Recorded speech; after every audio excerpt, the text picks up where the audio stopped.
Hi guys, welcome to your channel.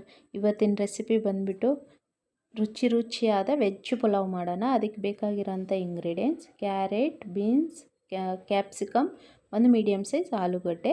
ಇವಾಗ ಹಸಿಮೆಣ್ಸಿನ್ಕಾಯಿ, ಖಾರಕ್ಕೆ ತಕ್ಕಷ್ಟು ಹಸಿಮೆಣ್ಸಿನ್ಕಾಯಿ, ನಾನು ಒಂದು 7-8 ಹಸಿಮೆಣ್ಸಿನ್ಕಾಯಿ ಕಟ್ ಮಾಡಿದ್ದೀನಿ. ಕರಿಬೇವು, ಒಂದು ಮೀಡಿಯಮ್ ಸೈಜ್ ಈರುಳ್ಳಿ ಕಟ್ ಮಾಡ್ಕೋಬೇಕು. ಪಲಾವ್ಗೆ ಬೇಕಾಗಿರೋವಂಥ ಇಂಗ್ರೀಡಿಯೆಂಟ್ಸ್ ಸ್ಪೈಸಸ್ಸು ಅನಾಸಿ ಮೊಗ್ಗು, ಮರಾಠಿ ಮೊಗ್ಗು, ಚಕ್ಕೆ, ಲವಂಗ, ಪಲಾವ್ ಎಲೆ ಅಷ್ಟು ಬೇಕು. ಅದಕ್ಕೆ ಸ್ವಲ್ಪ ಕಸೂರಿ ಮೆಂತ್ಯನೂ ಹಾಕಬೇಕು. ಇವಾಗ ಮೀಡಿಯಮ್ ಸೈಜ್ 2 ಟೊಮೊಟೊನ ಕಟ್ ಮಾಡಿ ಇಟ್ಕೊಂಡಿದ್ದೀವಿ. ಎಲ್ಲ ಇದಕ್ಕೆ ಪಲಾವ್ಗೆ ಬೇಕಾಗಿರೋಂಥ ಇಂಗ್ರೀಡಿಯೆಂಟ್ಸು. ಇವಾಗ ಒಂದು ಪಾತ್ರೆ ಇಟ್ಕೊಂಡು ಸ್ಟವ್ ಮೇಲೆ ಅದಕ್ಕೆ ಒಂದು 4-5 ಟೀ ಸ್ಪೂನಷ್ಟು ಎಣ್ಣೆ ಹಾಕ್ಕೋಬೇಕು. ಕಾದ ನಂತರ ಮತ್ತು ನಾವು ಇದಕ್ಕೆ ಸ್ಪೈಸಸ್ ಎಲ್ಲ ಆ್ಯಡ್ ಮಾಡ್ಕೋಬೇಕು. ಇದು ಕುಕ್ಕರಲ್ಲೂ ಮಾಡ್ಬೋದು, ಬಟ್ ಪಾತ್ರೆಯಲ್ಲಿ ಮಾಡಿದ್ರೆ ತುಂಬ ಚೆನ್ನಾಗಿರುತ್ತೆ. ಕುಕ್ಕರ್ಗಿಂತ ಪಾತ್ರೆಯಲ್ಲಿ ಚೆನ್ನಾಗಿರುತ್ತೆ. ಇದು ಸಿಂಪಲ್ ಮಸಾಲ, ಬೇರೆ ನಾವು ಏನೂ ಹಾಕ್ತಾಯಿಲ್ಲ, ರುಬ್ಬಿ ಕಾಯಿ ಏನೂ ಹಾಕಿಲ್ಲ. ಇದು ಈಸಿಯಾಗಿ ಈ ಮೆಥಡಲ್ಲಿ ಮಾಡಿ ನೋಡಿ ಒಂದು ಸಲ, ತುಂಬಾ ಚೆನ್ನಾಗಿರುತ್ತೆ. ಸ್ಪೈಸಸ್ ಎಲ್ಲ ಸ್ವಲ್ಪ ಆಗಿದೆ ಅಲ್ವಾ. ಇವಾಗ ನಾವು ಸ್ವಲ್ಪ ಈರುಳ್ಳಿ, ಹಸಿಮೆಣ್ಸಿನ್ಕಾಯಿ, ಕರಿಬೇವು ಕಟ್ ಮಾಡ್ಕೊಂಡಿರೋ ಅಂತನ ಹಾಕ್ತಾಯಿದ್ದೀನಿ. ಸ್ವಲ್ಪ ಕೆಂಪು ಬಣ್ಣಕ್ಕೆ ತಿರುಗಬೇಕು. ಕೆಂಪು ಬಣ್ಣ ಆಗೋವರೆಗೂ ಸ್ವಲ್ಪ ಚೆನ್ನಾಗಿ ಫ್ರೈ ಆಗಬೇಕು. ಇದು ತುಂಬ ಚೆನ್ನಾಗಿರುತ್ತೆ. ಸಿಂಪಲಾಗಿ ಫ್ಲೇವರ್ ತುಂಬ ಚೆನ್ನಾಗಿರುತ್ತೆ, ರುಚಿಯಾಗಿರುತ್ತೆ ಈ ಪಲಾವು. ಈ ಮೆಥಡಲ್ಲಿ ಒಂದು ಸಲ ಮಾಡಿ ನೋಡಿ. ಶುಂಠಿ ಬೆಳ್ಳುಳ್ಳಿ ಪೇಸ್ಟ್ 2 ಟೀ ಸ್ಪೂನಷ್ಟು. ಇದಕ್ಕೆ ಮೇಯ್ನ್ ಇಂಗ್ರೀಡಿಯೆಂಟ್ಸ್ ಬಂದೆ ಶುಂಠಿ ಬೆಳ್ಳುಳ್ಳಿ ಪೇಸ್ಟ್ ಸ್ವಲ್ಪ ಜಾಸ್ತಿ ಹಾಕ್ಕೋಬೇಕು, ತುಂಬಾ ರುಚಿಯಾಗಿರುತ್ತೆ. ಸ್ವಲ್ಪ ಶುಂಠಿ ಬೆಳ್ಳುಳ್ಳಿ ಪೇಸ್ಟ್ ಫ್ರೈ ಆದ ನಂತರ ಕ್ಯಾರೆಟು, ಕ್ಯಾಪ್ಸಿಕಮ್, ಆಲೂಗಡ್ಡೆ ಎಲ್ಲ ಕಟ್ ಮಾಡ್ಕೊಂಡಿದ್ದೀವಲ್ಲ ಅದೆಲ್ಲ ಎಣ್ಣೆಲೆ ಬಿಡಬೇಕು. ನೀಟಾಗಿ ತರಕಾರಿ ಎಲ್ಲ ಸ್ವಲ್ಪ ಒಂದು 5 ನಿಮಿಷ ಅಷ್ಟು ಫ್ರೈ ಆಗಬೇಕು ಎಣ್ಣೆಯಲ್ಲೇ. ಆಮೇಲೆ ಕಟ್ ಮಾಡ್ಕೊಂಡಿರೋ ಅಂಥ ಕೊತ್ತಂಬರಿ, ಪುದೀನ ಸೊಪ್ಪು ಹಾಕಬೇಕು. ಎಣ್ಣೆಯಲ್ಲೇ ಕೊತ್ತಂಬರಿ, ಪುದೀನ ಎಲ್ಲ ಹಾಕಬೇಕು. ಚೆನ್ನಾಗೆಲ್ಲ ಒಂದು 2 ನಿಮಿಷ ಹಂಗೆ ಫ್ರೈ ಆದರೆ ಫ್ಲೇವರ್ ಎಲ್ಲ ತರಕಾರಿಗೆ ಹಿಡಿಯುತ್ತೆ. ಟೊಮೊಟೊ ಹಣ್ಣು ಹಾಕ್ತಾಯಿದ್ದೀವಿ, 1-2 ಟೊಮೊಟೊ ಹಣ್ಣು ಮೀಡಿಯಮ್ ಸೈಜು. ಇದ್ರ ಮೇಲೆ ನೀವು ಕುರ್ಮಾನೂ ಮಾಡ್ಬೋದು, ತುಂಬ ಚೆನ್ನಾಗಿರುತ್ತೆ. ಕುರ್ಮಾ, ಚಿಕನ್ ಫ್ರೈ ತುಂಬಾ ಚೆನ್ನಾಗಿರುತ್ತೆ. ಸಿಂಪಲ್, ಈಸಿಯಾಗಿ ಬೆಳಗ್ಗೆ ಎದ್ದ ತಕ್ಷಣ ಬಾಕ್ಸ್ಗೆ ಸಿಂಪಲಾಗಿ ಕಟ್ಕೊಂಡು ಹೋಗ್ಬೋದು.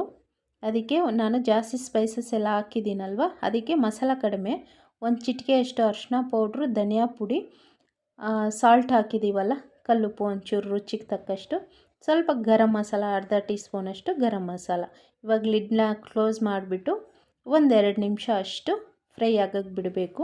ನೋಡಿ ಇವಾಗ ಫ್ರೈ ಆಗಿದೆ ಅಲ್ವಾ. ನೀಟಾಗೆಲ್ಲ ಮಿಕ್ಸ್ ಮಾಡೋಣ. ಮಸಾಲ ಎಲ್ಲ ಚೆನ್ನಾಗಿ ಬೆಂದಿದೆ. ಇವಾಗ ನಾವು ಅಕ್ಕಿ ಒಂದು 15 ನಿಮಿಷ 20 ನಿಮಿಷ ಮುಂಚಿತವಾಗಿ ಅಕ್ಕಿನ ನೆನೆಸಿಟ್ಕೋಬೇಕು. ಅಕ್ಕಿ ನೆನೆಸಿಟ್ಕೊಂಡ್ರೆ ಏನಂದರೆ ನಮಗೆ ಬೇಗ ಆಗುತ್ತೆ. ಇನ್ನೊಂದು ಉದುರಾಗಿ ತುಂಬ ಚೆನ್ನಾಗಿ ಬರುತ್ತೆ ಅನ್ನ. ಅಕ್ಕಿ ಆವಾಗಿಂದ ಅವಾಗೆ ತೊಳಿಬಾರ್ದು. ಒಂದು 5-10 ನಿಮಿಷ ಮುಂಚಿತವಾಗಿ ತೊಳೆದು ನೆನೆಸಿಟ್ಕೋಬೇಕು ಅಕ್ಕಿ, ಆವಾಗಲೇ ತುಂಬ ಚೆನ್ನಾಗಿರುತ್ತೆ. ನಾನು ನೋಡಿ ಸೈಡಲ್ಲಿ ಅದಕ್ಕೆ ನಾನು ನೀರು ಕಾಯಿಸಿಟ್ಕೊಂಡಿದ್ದೀನಿ ಫಸ್ಟಲ್ಲೇ. ಹಿಂಗೆ ನೀರು ಕಾಯಿಸಿಟ್ಕೊಳ್ಳೋದ್ರಿಂದ ಏನಂದರೆ ನಮಗೆ ಟೈಮಿಂಗ್ಸ್ ಸೇವ್ ಆಗಿಬಿಡುತ್ತೆ. ಬಿಸಿ ನೀರು ಇದಕ್ಕೆ ಹಾಕಿದಾಗ ಒಂದು 10 ನಿಮಿಷ 15 ನಿಮಿಷಕ್ಕೆಲ್ಲ ಪಲಾವ್ ರೆಡಿ ಆಗಿಬಿಡುತ್ತೆ. ನಮಗದು ಈಸಿ ಮೆಥಡು. ಕುಕ್ಕರ್ಗಿಂತ ಪಾತ್ರೆಯಲ್ಲಿ ಮಾಡಿ ತುಂಬ ಚೆನ್ನಾಗಿರುತ್ತೆ. ಇವಾಗ ನೋಡಿ 50% ಆಗಿದೆ, ಬೆಂದಿದೆ. ಇನ್ನೊಂದು 50% ಸಿಮ್ಮಲ್ಲಿ ಇಟ್ಬಿಟ್ಟು ಇವಾಗ ಮಿಕ್ಸ್ ಮಾಡಿಬಿಟ್ಟು ಸ್ಟವ್ ಸಿಮ್ಮಲ್ಲಿ ಇಟ್ಬಿಡೋಣ. ಈಸಿಯಾಗಿ ಆಗಿಬಿಡುತ್ತೆ. ಅಷ್ಟು ಮಸಾಲೆ ಇರಲ್ಲ. ಮಸಾಲೆ ಇದ್ದರೆ ತಿನ್ನೋಕ್ಕಾಗೋದಿಲ್ಲ. ಸಿಂಪಲ್ ಮಸಾಲ ತುಂಬ ಫ್ಲೇವರಾಗಿ ತುಂಬ ಚೆನ್ನಾಗಿರುತ್ತೆ. ಇವಾಗ ಲಿಡ್ನ ಕ್ಲೋಸ್ ಮಾಡಿಬಿಟ್ಟು ಒಂದು 10 ನಿಮಿಷ ಸಿಮ್ಮಲ್ಲಿ ಇಟ್ಬಿಡೋಣ ಅಷ್ಟೇ. ಪಲಾವ್ ರೆಡಿಯಾಗಿದೆ ನೋಡಿ, ಬಿಸಿ ಬಿಸಿ ತುಂಬ ಚೆನ್ನಾಗಿದೆ, ರೆಡಿಯಾಗಿದೆ. ಇವಾಗ ನಾವು ಇದಕ್ಕೆ ಮೊಸರು ಬಜ್ಜಿ ಮಾಡ್ತಾಯಿದ್ದೀವಿ. ಇದಕ್ಕೆ ಚಟ್ನಿನೂ ಮಾಡ್ಬೋದು, ತುಂಬ ಚೆನ್ನಾಗಿರುತ್ತೆ. ಚಟ್ನಿ ಕಾಂಬಿನೇಷನು, ಇಲ್ಲಾಂದರೆ ಚಿಕನ್ ಫ್ರೈ ಕಾಂಬಿನೇಷನು. ಇವಾಗ ರೆಡಿಯಾಗಿದೆ, ಮೊಸರು ಬಜ್ಜಿ ಮಾಡೋಣ. ಅದಕ್ಕೆ ಒಂದು ಬಟ್ಲು ತಗೊಂಡು ಸ್ವಲ್ಪ ಮೊಸರು ತಗೊಳ್ಳೋಣ.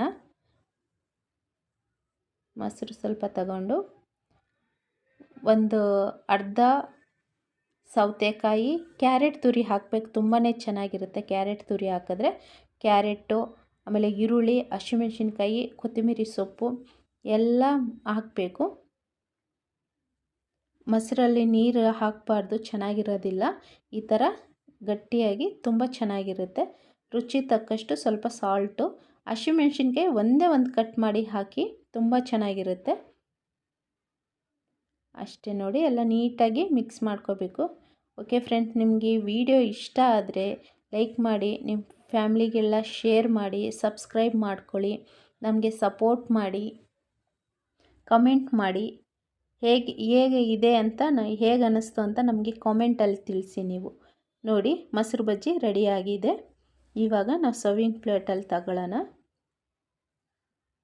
ಎಷ್ಟು ಸಿಂಪಲಾಗಿ, ಈಸಿಯಾಗಿ, ರುಚಿಯಾಗಿ ವೆಜ್ ಪಲಾವ್ ರೆಡಿಯಾಗಿದೆ. ಹಸಿ ಬಟಾಣಿ ಇದ್ದರೆ ಹಸಿ ಬಟಾಣಿನೂ ಹಾಕ್ಕೋಬೋದು, ಬಟ್ ನಾನು ಬಟಾಣಿ ಹಾಕಿಲ್ಲ. ನೋಡಿ, ಮೊಸರು ಬಜ್ಜಿ, ಬಿಸಿ ಬಿಸಿ ಪಲಾವ್, ಸೈಡ್ ಡಿಶ್ ಈರುಳ್ಳಿ, ಸೌತೆಕಾಯಿ ಎಲ್ಲ ಇಟ್ಕೊಂಡು ಸರ್ವ್ ಮಾಡ್ಕೊಳ್ಳಿ. ಓಕೆನಾ? ಈ ವಿಡಿಯೋ ಇಷ್ಟವಾದರೆ ಲೈಕ್ ಮಾಡಿ, ಶೇರ್ ಮಾಡಿ, ಕಮೆಂಟ್ ಮಾಡಿ, ಹೇಗೆ ಅನ್ನಿಸ್ತು ಅಂತ ಇದು ನಮಗೆ ಒಪಿನಿಯನ್ ಹೇಳಿ. Thank you. You are watching friends. Bye.